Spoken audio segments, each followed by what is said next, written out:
మూసీ సుందరీకరణ అన్నటువంటి అంశం ప్రస్తుతం హాట్ గా దీనిపై అధికార విపక్షాల మధ్య మాటల యుద్ధం రేకెత్తించింది అని చెప్పొచ్చు. నిన్న గూగుల్ మ్యాప్ కూడా రిలీజ్ చేశారు. ఇందులో రెడ్ మార్కింగ్లోనే 1,50,000 ఇండ్లుండేటువంటి అవకాశం ఉంది అన్నటువంటి చర్చ నడుస్తోంది. అయితే వీళ్లకు నిర్వాసితులకు ఎటువంటి ఆల్టర్నేట్ చూపిస్తున్నారు ఏంటి అన్న చర్చ ఒకటైతే, మరోవైపు రాజకీయ విమర్శల వైపు గనక మనం వెళ్ళినట్టయితే గనక దృష్టి మరల్చేటువంటి పాలిటిక్స్ ఇవని ఒకవైపు, మరోవైపు వీళ్ల ఫామ్ హౌస్లు కాపాడుకోవడానికి బీఆర్ఎస్ నేతలు ఈ విధమైనటువంటి పోరాటం చేస్తున్నారు అని చెప్పేసి అటు నిన్న సీఎం రేవంత్ రెడ్డి అన్నటువంటి విషయాన్ని మనం చూసాము. బీజేపీ కూడా పేదల పొట్టగొట్టిన, పేదలకు అన్యాయం జరిగిన ఊరుకునే ప్రసక్తే లేదు అని చెప్పేసి వాళ్ళు మాట్లాడుతున్నటువంటి క్రమం అయితే మనకు కనిపిస్తోంది. గెస్టులు రెడీగా ఉన్నారు, డిస్కస్ చేద్దాం. ఓ నరసింహారెడ్డి గారు బీఆర్ఎస్ సీనియర్ నాయకులు, కిషోర్ పోరెడ్డి గారు బీజేపీ అధికార ప్రతినిధి, దిలీప్ కుమార్ గారు మాజీ ఎమ్మెల్సీ కాంగ్రెస్ నుంచి. నమస్తే అండి, welcome to the debate. Narasimha Reddy గారు చెప్పండి మేడం. ముఖ్యంగా మీ నాయకులకు సంబంధించిన ఫామ్ హౌస్లు కాపాడుకోవడానికే పేదలను ముందు పెట్టి కొట్లాడుతున్నారు. ఓకే, ఇప్పుడు ముందుగా పెద్దలు మాజీ శాసన మండలి సభ్యులు దిలీప్ అన్నకు, అలాగే యువకులు పోరెడ్డి కిషోర్ రెడ్డి గారికి, హెచ్ఎంటీవీ వీక్షకులకు మీకు అందరికీ నమస్తే, గుడ్ మార్నింగ్.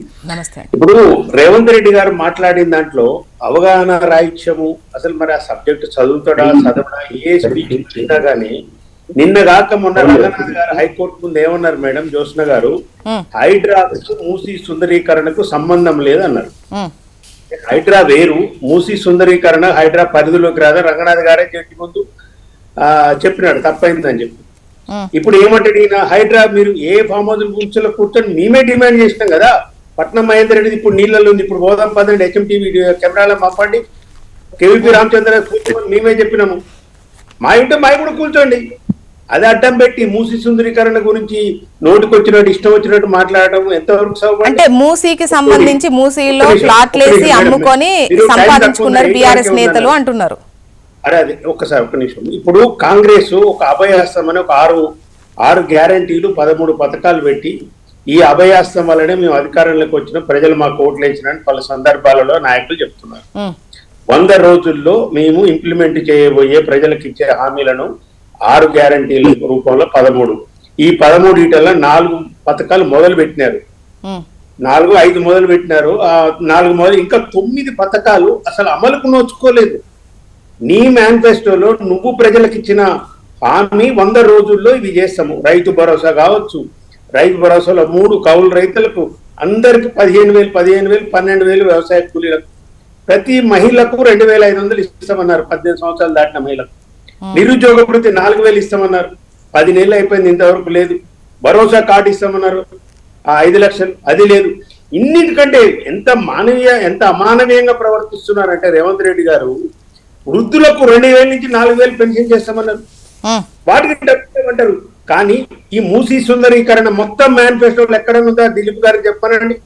మేనిఫెస్టోలో లేని దానికి ఏమో మీరు 1,50,000 కోట్లు పెడతాము, మేనిఫెస్టోలో ఉన్న వాటికి ఏమో మేము అసలు పైసలు లేవు, వృద్ధులకు పెన్షన్ లేవు, రైతులను మోసం చేస్తాం, మహిళలను మోసం చేస్తాం, యువకులను మోసం చేస్తాం.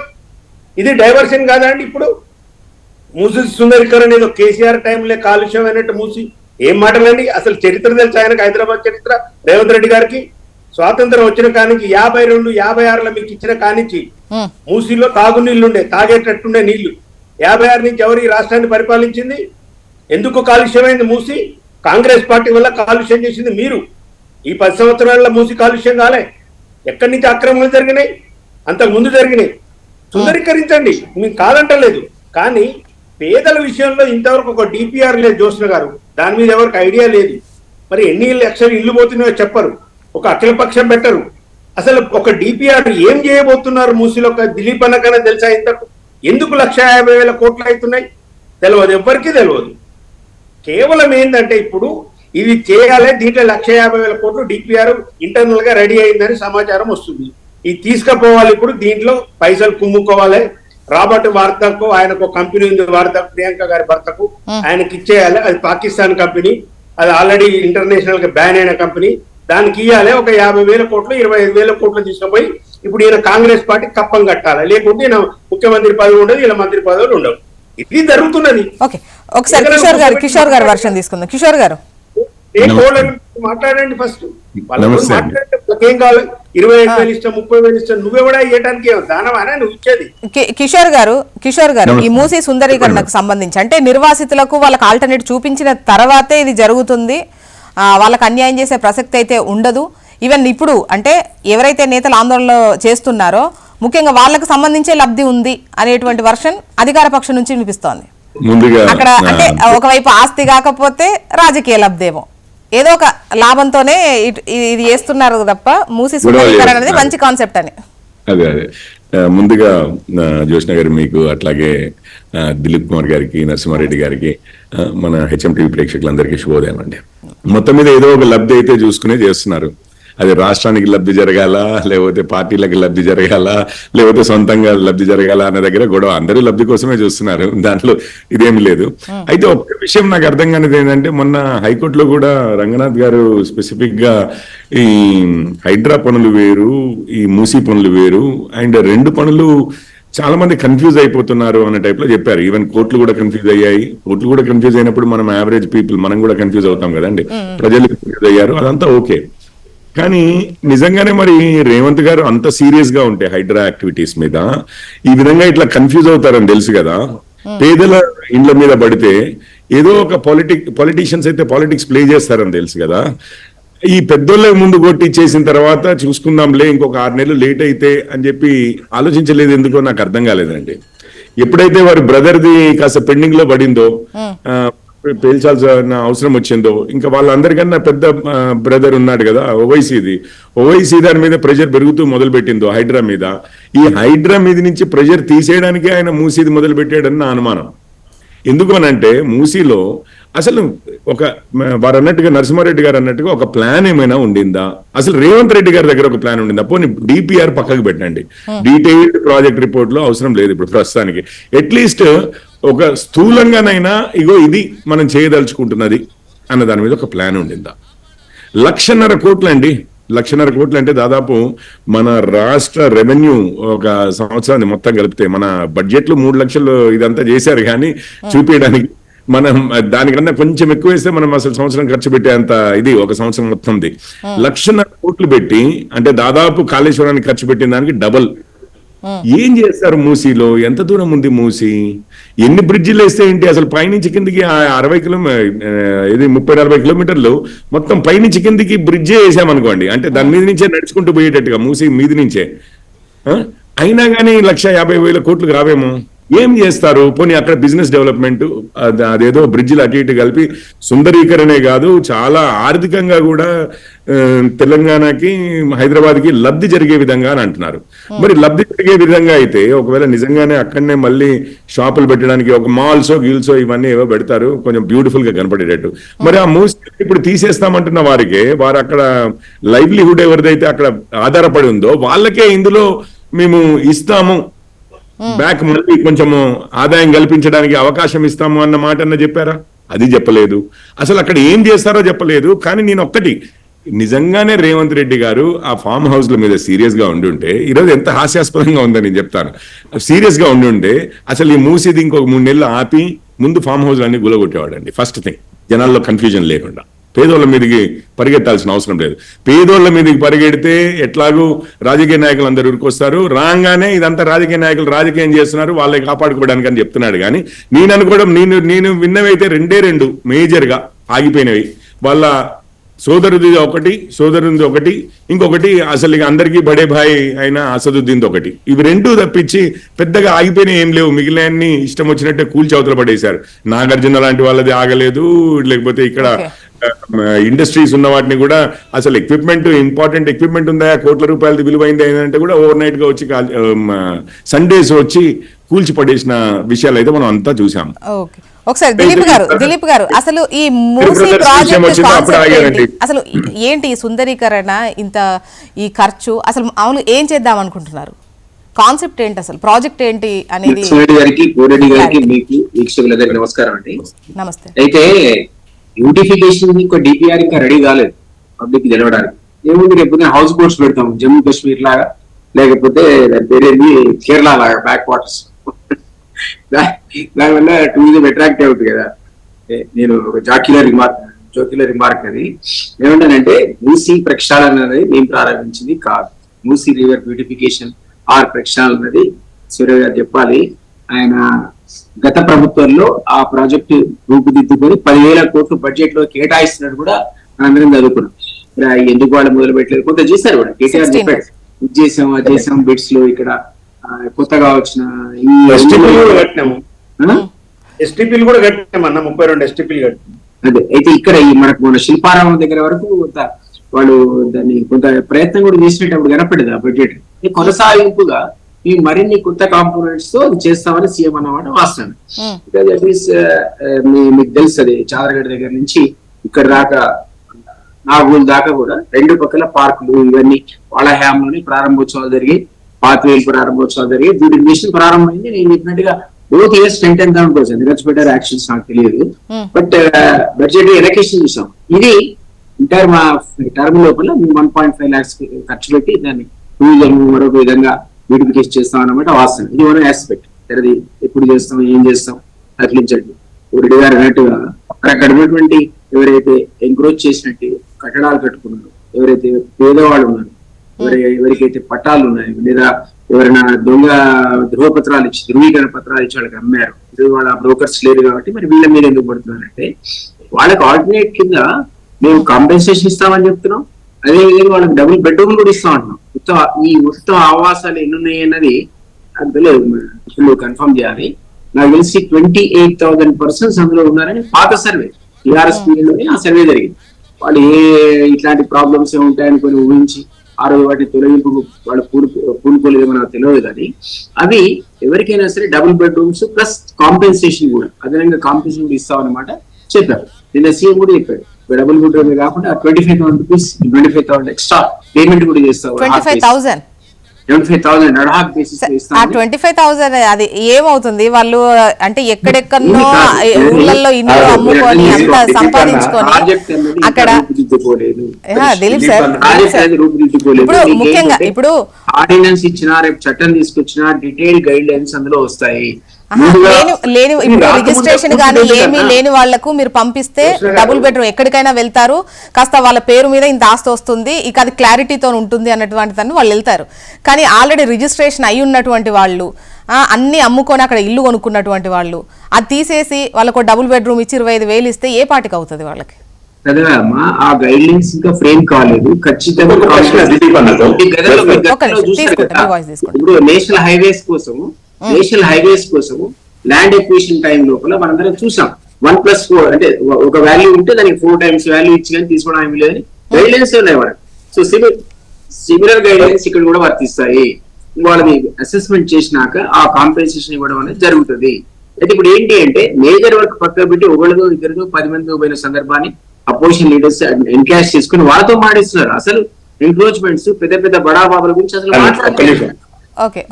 దిలీప్ అన్నకు ఒక ప్రశ్న అన్న, ఇప్పుడు మీరే అంటున్నారు ఇంకా చట్టం రాలేదు, గైడ్ లైన్స్ రాలేదు, డీటెయిల్ రిపోర్ట్ ఏమి రాలేదా? ఇవన్నీ ఏవి రాకముందే మరి కూల్చివేదలు ఎందుకు? అవన్నీ రానియండి, వాళ్ళని కూర్చోబెట్టండి. ఇంకోటి చాలా తప్పు మాట్లాడుతున్నారు దిలీప్ గారు. ఈ హైడ్రాకు సంబంధించి కానీ మూసీ బాధితులకు సంబంధించి కానీ ఏ రాజకీయ పార్టీ మాట్లాడక ముందే దయచేసి గుర్తు పెట్టుకోవాలి దిలీప్ గారు, ఎవ్వరు మాట్లాడక ముందే రోడ్డు ఎక్కిన వాళ్ళంతటా వాళ్ళే ఎక్కింది. మేమందరం తర్వాత పోయినాం, మేము పోయినా బీజేపీ పోయినా తర్వాత పోయిన వాళ్ళే రోడ్డు ఎక్కినారు. వాళ్ళే ఇప్పుడు నేను అదే అడుగుతున్నాను. ఇప్పుడు ముఖ్యమంత్రి గారు ఇంత వాచాలత్వం ప్రయోగించినాడు కదా, వెళ్ళమనండి మీ మంత్రుల్ని మూసీలకు. మీరు చేసిన నిర్ణయం ప్రజలకి అనుకూలమైన నిర్ణయం అయితే మీకు ఆ నమ్మకం ఉంటే, ఆ గుండె ధైర్యం ఉంటే మీకోసమే చేస్తున్నామని వాళ్ళతో మాట్లాడండి. నరసింహారెడ్డి గారు గతంలో కూడా అంటే ఈ ప్రాజెక్టును మీరు ముందు పెట్టుకున్నారు కదా 16లో, మళ్ళీ ఎందుకు వెనక్కి వెళ్ళారు? అడిగారు. నేను చెప్తాను, మేము వేసింది 10,000 కోట్లు కాదు, 16,000 కోట్లు మా బడ్జెట్ మూసీ సుందరీకరణ. మేము ప్రయారిటీ ప్రకారం, అందుకే దిలీప్ గారిని ఒకటి అడుగుతున్నాం, మీరు 6 గ్యారంటీల ప్రయారిటీ 100 రోజులు అమలు చేస్తామని పక్కకు నెట్టి వాటిని పక్కన పెట్టి అడిగితే డబ్బులు లేవని ముఖ్యమంత్రి గారు ఒక మాట, తుమ్మల నాగేశ్వరరావు గారు ఈ కారు అసలు వానకాలం అయిపోయిందమ్మా, ఇప్పుడు ఇంతవరకు రైతు భరోసా ఎందుకు వేయట్లేరు? పైసలు లేవనే కదా మీరు చెప్పేది. రాష్ట్రం అంతా అప్పులపాలైంది, పైసలు లేవంటున్నారు. మరి వాటికి రైతు భరోసాకు పైసలు ఉండవు అని మూసీ సుందరీకరణ ఎవరు అడిగారు? ఇప్పుడు ఒక 6 నెలల తర్వాత చేయండి, ఒక ఏడాది తర్వాత చేయండి. కానీ మీరు ఇచ్చిన హామీలు మీరు తుంగలో దొక్కి మీ మాత్రము అది ఎందుకు వెనకపోయినాయి అభయాసం ఎందుకు ముందుకు వచ్చిందని మేము అడుగుతున్నాం. మేము కూడా చెప్పినాం 16,000 కోట్లు ఫేజ్ వైజ్ గా చేసినాం. ఎస్టీపీలు కట్టినాం, ఒక 34 ఎస్టీపీలు కట్టినాం, ఒక 3,000 కోట్లు కూడా ఖర్చు పెట్టినాం మేము. అది నెమ్మదిగా చేయవలసిన పని. మీరు ఇచ్చిన హామీలు పక్కన పెట్టి అసలు ఇది ఎందుకు ముందుకు వస్తుంది అంటే మీకు డబ్బులు కావాలి, ఇప్పుడు మీ అధికార పైన అప్పగింతలు ఇవ్వాలి, ఇప్పుడు అక్కడ ఇవ్వాలి కాబట్టి ఢిల్లీలో ఇప్పుడు ఎన్నికలు జరగబోతున్నాయి. ఇప్పుడు ఎస్ఎఫ్టీకి 200-300 ఫిక్స్ చేసి అందరికి తెలుసు, దిలీప్ అన్నకు తెలుసు, కిషోర్ రెడ్డి గారికి తెలుసు, అందరికి తెలుసు రియల్ ఎస్టేట్ ప్లీజ్ ఎట్లా మాట్లాడుతున్నారని. ఉన్నాయి 2 రాష్ట్రాలు కాంగ్రెస్ పార్టీకి, కర్ణాటక ఇది. మొన్న ఎంపీ ఎన్నికలు కొంత పంపిర్రు, ఇప్పుడు మహారాష్ట్ర ఎన్నికలు ఉన్నాయి, హర్యానా ఎన్నికలు ఉన్నాయి. ఈయన పంపాలి, ఎందుకంటే డబ్బులు లేవు, ఇప్పుడు వసూలు చేయాలి. అందరికి తెలుసు రియల్ ఎస్టేట్ లో హ్యారాజ్ చేస్తున్నారని తెలుసు. దానికి తెచ్చింది సుందరీకరణ. ఏం డైలాగ్ కూడా తెలియదు. నేను ఒక్కటే నా డిమాండ్. ఇప్పుడు కిషోర్ రెడ్డి గారు, దిలీప్ అన్నుడు, నువ్వున్నావు, నేనున్నా, ఈ నలుగురు కెమెరా పట్టుకొని కాంగ్రెస్ నాయకులను ఇప్పుడు కిషన్ బాగు పోదామా, ఇప్పుడు బాపు ఘాట్ నుంచి మొదలు పెడితే గౌరెల్లి వరకు ఈ ప్రాజెక్ట్ ఎక్కడైనా మనం పోదాము. వాళ్ళ రేవంత్ రెడ్డి గారు చెప్పినట్టే కనుక రాజకీయ మనం ఒక విషయం ఆలోచిస్తే ఇటు హైడ్రా విషయంలో గానీ, ఇటు మూసి సుందరీకరణ విషయంలో గానీ, ఇది ఏంటంటే బండి తీసుకొచ్చి గుర్రం ముందు పెట్టినట్టు ఉంది. మొత్తం అంతా ఉల్టా చేస్తున్నారు. ఇప్పుడే దిలీప్ గారు అన్నారు, అండ్ కరెక్ట్ మాటే అది. ఏమన్నారు, ల్యాండ్ ఎక్విజిషన్ చేసినప్పుడు హైవేలకి వాటికి వీటికి చేసినప్పుడు ఎట్లాగైతే 4 రెట్లు ఇచ్చి తీసుకుంటారో అదంతా. మీరు ల్యాండ్ ఎక్విజిషన్ చేసినా, మన మెట్రో కోసము హైదరాబాద్లో ఇండ్లనే ఎక్వైర్ చేసినా, ఇప్పుడు కూల్చేస్తున్న ఇండ్ల లాంటివి అంతకుముందు కూల్చినా, వీటన్నిటికీ ఓ పద్ధతి ఉంటుందండి. ముందు అసలు ఆ లైన్ గీస్తారు, ఎక్కడి నుంచి మెట్రో పోతోంది, లేకపోతే ఎక్కడి నుంచి హైవే పోతోంది, దాని ప్రాజెక్ట్ రిపోర్ట్ ఉంటుంది, దాంతో అనౌన్స్మెంట్ వస్తుంది. అనౌన్స్మెంట్ వచ్చిన తర్వాత జిల్లా కలెక్టరు అక్విజిషన్ ఇది మొదలు పెడతాడు. పేపర్లలో అడ్వర్టైజ్మెంట్లు ఇస్తారు, ఏ సర్వే నెంబర్లో ఎంత పోతోంది ఏంది అనేది. ఇప్పుడు అవన్నీ జరిగిన తర్వాత వాళ్ళకి పైసలు పే చేసి దాని తర్వాత ల్యాండ్ మీద పనిచేయడం మొదలు పెడతారు. ఇప్పుడు ఇక్కడ పరిస్థితి ఏంటంటే, ముందు మేము వస్తాము, కూల్చేస్తాము, దాని తర్వాత ఆపోజిషన్ వాళ్ళు ప్రశ్నించడం మొదలు పెడితే 2 రోజులకు వచ్చి లేదు మేము దానికి కాంపెన్సేషన్ కూడా ఇస్తాం. అసలు ఎవడు కలగన్నాడండి? మొదటి రోజు ఈ రోజు 25,000 రూపాయలు మూవింగ్ ఛార్జెస్ ఇస్తామంటున్నారు. అంటే ఇక్కడ నుంచి ఇంకొక దగ్గరికి కదలడానికి మీ సామాన్ అంతా తీసుకుని పోవడానికి లారీలకు వాటికి వీటికి లేబర్ కి ఛార్జీలు 25,000 అంటున్నారు. అసలు ఈ మాట మరి ముందు రోజు చెప్పాలి కదా. అంటే రోజు ప్రెజర్ పెరుగుతున్న కొద్దీ ఆపోజిషన్ పార్టీల నుంచి ఒక విధంగా కాకపోతే ఇంకొక విధంగా ఇంకొకటి అప్పటికప్పుడు సమాధానం వెతుక్కుంటూ పోతున్నారు. కానీ అసలు ఆలోచించి ఇందులోకి దిగింది కాదు. ఇదేదో గుడ్డెద్దు చేలో పడ్డది అన్న టైప్ లోనే పడ్డారు వీళ్ళు. అది ఎందుకు పడాల్సి వచ్చింది? సడన్ గా ఆ హైడ్రా దాని మీద ఇనిషియల్ గా అన్ని పార్టీల వారు కూడా, నిజంగానే చెప్తున్నాను, అన్ని పార్టీల వారు కూడా హైడ్రాని ఆహ్వానించారు. ఆహ్వానించి యాక్చువల్ గా నిజంగానే హైదరాబాద్ ని ఈ చెరువులు, నాలాలు ఇవన్నీ క్లియర్ చేసి కాస్త ఈ వర్షాలు వస్తే హైదరాబాదే చెరువులాగా కాకుండా, రోడ్లే నాలాలు కాకుండా కాపాడుతాము అని అంటే అందరూ ఆహ్వానించారు. ఆహ్వానించిన తర్వాత అందులో సెలెక్టివ్ గా ముందుకు వెళ్ళడం మొదలుపెట్టి, అంటే పేదలే కూల్చేసి పెద్దలేమో వదిలేసి ఇవన్నీ చేయడం మొదలుపెట్టిన తర్వాత కదండి అపోజిషన్. దాంట్లో నుంచి మళ్ళీ డైవర్షన్ అని దీనికి తీసుకొచ్చారు. దిలీప్ గారు, మూసీ పరివాహక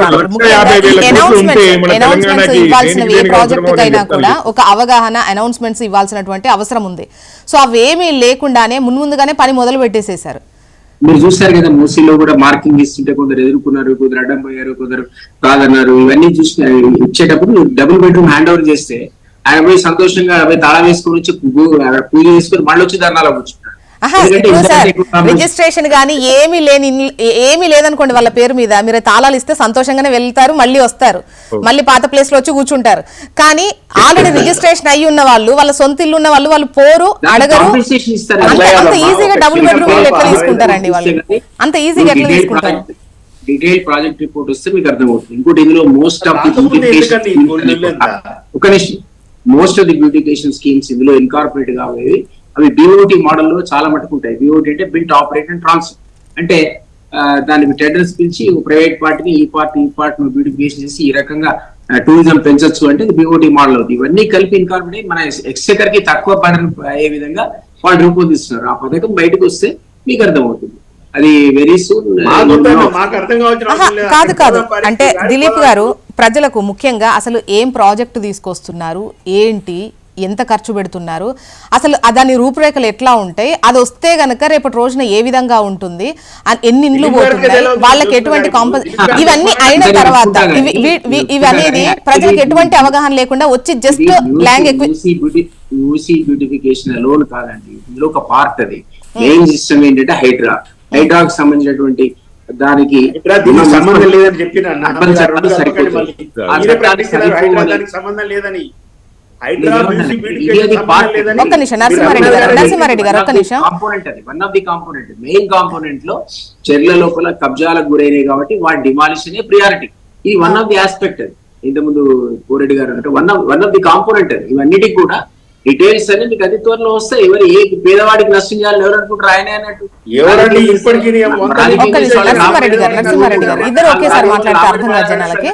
ప్రతిపక్షాలకు లాభం జరగాలని మేము చూస్తామండి.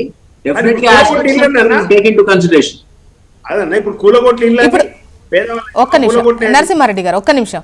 ఇప్పుడు వందల వేల కాదు లెక్క లక్షల్లో తేలుతుంది అని చెప్పేసి అంచనా ఏదో వస్తోంది. గూగుల్ మ్యాప్ దాని ఆ మార్కింగ్ కనుక చూస్తే సుమారు లక్షకు పైగా ఇండ్లకు మార్క్ చేసేటువంటి అవకాశాలు ఉన్నాయి. అంత కంపన్సేట్ చేయడానికి ప్రభుత్వం దగ్గర డబ్బు ఎక్కడుంది? ఇప్పుడు ఇప్పటికిప్పుడు ముందు పెట్టుకోవాల్సినటువంటి పని ఇదా అనేది వాళ్ళ క్వశ్చన్. ప్లీజ్ దయచేసి నరసింహారెడ్డి గారు కన్క్లూడ్ చేయండి. అది దిలీప్ గారు కన్క్లూడ్ చేయండి.